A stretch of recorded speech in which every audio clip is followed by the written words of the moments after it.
आप देख रहे हैं अल्फा डिफेंस हिंदी में आपका स्वागत है। आप हमें ज्वाइन कर सकते हैं सोशल मीडिया पर, फेसबुक, इंस्टाग्राम, ट्विटर और इंग्लिश व्यूअर्स हमें ज्वाइन कर सकते हैं अल्फा डिफेंस इंग्लिश पर। आइए शुरू करते हैं आज का वीडियो।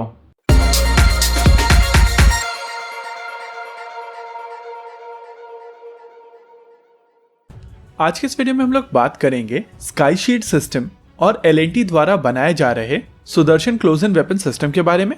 इन दोनों सिस्टम्स को लेकर काफी ज्यादा रिक्वेस्ट कमेंट सेक्शन में आ रही थी। उनको देखते हुए आज हम ये वीडियो कर रहे हैं।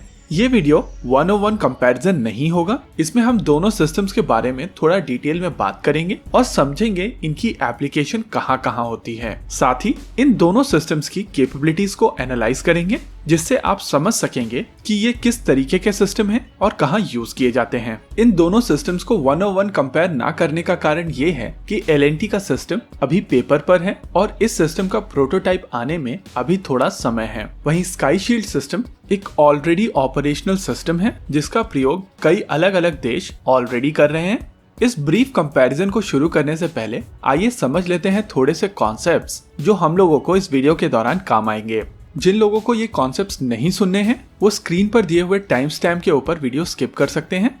सबसे पहला कॉन्सेप्ट है law of conservation of energy. इस लॉ के तहत एनर्जी को ना बनाया जा सकता है, ना ही उसको डिस्ट्रॉय किया जा सकता है। एनर्जी को केवल एक फॉर्म से दूसरे फॉर्म में कन्वर्ट किया जा सकता है। और दूसरा कॉन्सेप्ट है इलेक्ट्रोमैग्नेटिक इंडक्शन। इस कॉन्सेप्ट के तहत अगर किसी मैग्नेटिक फील्ड में एक इलेक्ट्रिकल कंडक्टर है और ये मैग्नेटिक फील्ड चेंज हो रही है, तो कंडक्टर में इलेक्ट्रोमोटिव फोर्स यानी कि ईएमएफ जनरेट होगा। इस इलेक्ट्रोमोटिव फोर्स को वोल्ट्स में मेजर किया जाता है और इसी वजह से कई लोग इसको वोल्टेज भी कहते हैं। ये दोनों कॉन्सेप्ट काफी ज्यादा इंपॉर्टेंट हैं जब हम प्रोग्रामेबल बुलेट्स के बारे में बात करते हैं। प्रोग्रामेबल बुलेट्स या प्रोग्रामेबल शेल्स इस तरीके के शेल्स होते हैं जिनको प्रोग्राम किया जा सकता है ताकि वो एक विशेष प्रकार से अपने टारगेट को एंगेज कर सकें।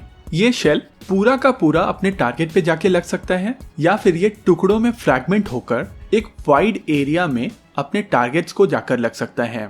यहाँ पर कॉन्सेप्ट आता है law of conservation of energy का। जब आप शेल को फायर करते हैं तो इस शेल में काइनेटिक एनर्जी होती है और जब ये फ्रैगमेंट हो जाता है तो इसकी काइनेटिक एनर्जी कम हो जाती है, क्योंकि इसकी काइनेटिक एनर्जी हर फ्रैगमेंट में थोड़ी थोड़ी चली जाती है। इसी वजह से जब बड़े टारगेट्स को न्यूट्रलाइज करना होता है तो उसके लिए इस शेल को फ्रैगमेंट नहीं किया जाता है और ये शेल उतनी ज्यादा हाई एनर्जी में इस टारगेट को जाकर लगता है और उसको न्यूट्रलाइज करता है। यहाँ पे जो शेल की प्रोग्रामिंग होती है उसमें इलेक्ट्रोमैग्नेटिक इंडक्शन का प्रयोग किया जाता है।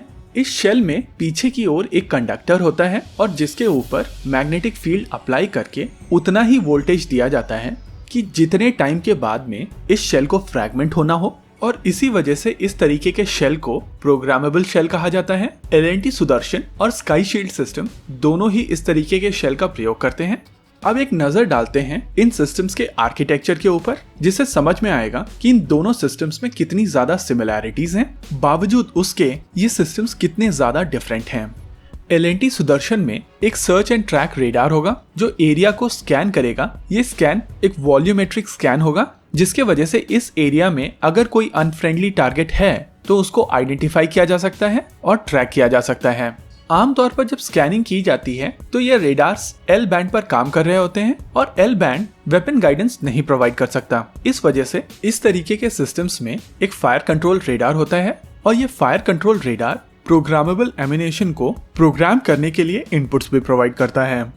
वहीं दूसरी ओर अगर स्काई शील्ड सिस्टम को देखा जाए तो इसमें भी एक सेंसर यूनिट होती है जिसमें एक रेडार लगा हुआ होता है और ये रेडार फायर कंट्रोल का भी काम करता है। जहां सुदर्शन में इलेक्ट्रो ऑप्टिकल सेंसर गन्स में लगे हुए होते हैं, वहीं स्काई शील्ड का इलेक्ट्रो ऑप्टिकल सेंसर यूनिट के पास में होता है और ये तकरीबन मेन सेंसर यूनिट यानी कि फायर कंट्रोल रेडार से तकरीबन 50 मीटर की दूरी पर होता है। स्काई शील्ड सिस्टम की गन केवल एक टरेट होती है और इस वजह से अगर दुश्मन के वेपन लोकेटिंग रेडार इस गन की लोकेशन लोकेट कर लेते हैं तो उनके रिटेलिएशन के बाद इस सिस्टम के सेंसर्स के ऊपर बहुत ज्यादा इम्पैक्ट नहीं आता है। अगर इन दोनों सिस्टम्स के आर्किटेक्चर पर और ध्यान से नजर डाली जाए तो एक बात समझ में आती है कि जहां एल&टी का सिस्टम एक मोबाइल सिस्टम है, वहीं स्काई शील्ड सिस्टम एक तरीके का फिक्स सिस्टम है। हालांकि इसको ट्रांसपोर्ट किया जा सकता है, लेकिन इसको इस तरीके से डिजाइन किया गया है कि एक फॉरवर्ड एयर बेस या आर्मी के ब्रिगेड हेडक्वार्टर्स या और कोई इंपॉर्टेंट लोकेशन को प्रोटेक्ट कर सके। वहीं LNT का system on the go, on the move formation के साथ चलने के लिए बनाया जा रहा है। ये सिस्टम कंपैरेटिवली ज्यादा क्विक रिएक्शन सिस्टम होगा।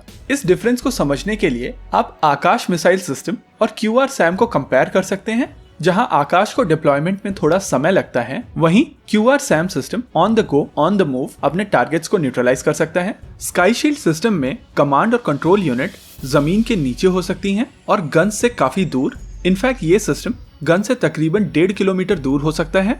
हालांकि अभी ये चीज क्लियर नहीं है कि LNT का सिस्टम किस तरीके से कम्युनिकेट करेगा, लेकिन अमित ने जो पिक्चर्स शेयर की हैं उसके हिसाब से इन सिस्टम्स के बीच में वायरलेस डेटा लिंक हो सकता है। और स्काई शील्ड सिस्टम में इंटरकॉम लाइंस का प्रयोग किया जाता है। प्रैक्टिकली इंटरकॉम लाइंस थोड़ी स्लो होती हैं लेकिन सिक्योर होती हैं। इन सब चीजों को देखते हुए ये समझ में आता है कि स्काई शील्ड सिस्टम और LNT का सुदर्शन दो अलग प्रकार के सिस्टम्स हैं, जिनमें जो शेल्स यूज होती हैं वो सिमिलर होती हैं। हालांकि LNT के सिस्टम की शेल 40 मिलीमीटर की होगी और स्काई शील्ड सिस्टम की शेल 35 मिलीमीटर की है, जो LNT के सिस्टम को थोड़ी ज्यादा फायर पावर देगा और साथ ही थोड़ी ज्यादा रेंज भी। वैसे तो ये काफी अनफेयर कंपैरिजन थी, लेकिन आपकी पॉपुलर डिमांड के कारण मैंने ये वीडियो किया। आज के इस वीडियो के लिए रखते हैं केवल इतना ही। आपको क्या लगता है बताइए हमें कमेंट सेक्शन में। आगे आप कौन सा वीडियो देखना चाहते हैं बताइए हमें कमेंट सेक्शन में। वीडियो को अंत तक देखने के लिए धन्यवाद। अगर आपको वीडियो पसंद आया हो तो आप इसे अपने दोस्तों के साथ जरूर शेयर करें, और अगर नहीं पसंद आया तो बताइए हमें कमेंट सेक्शन में आखिर क्यों। देखते रहिए अल्फा डिफेंस। धन्यवाद। जय हिंद।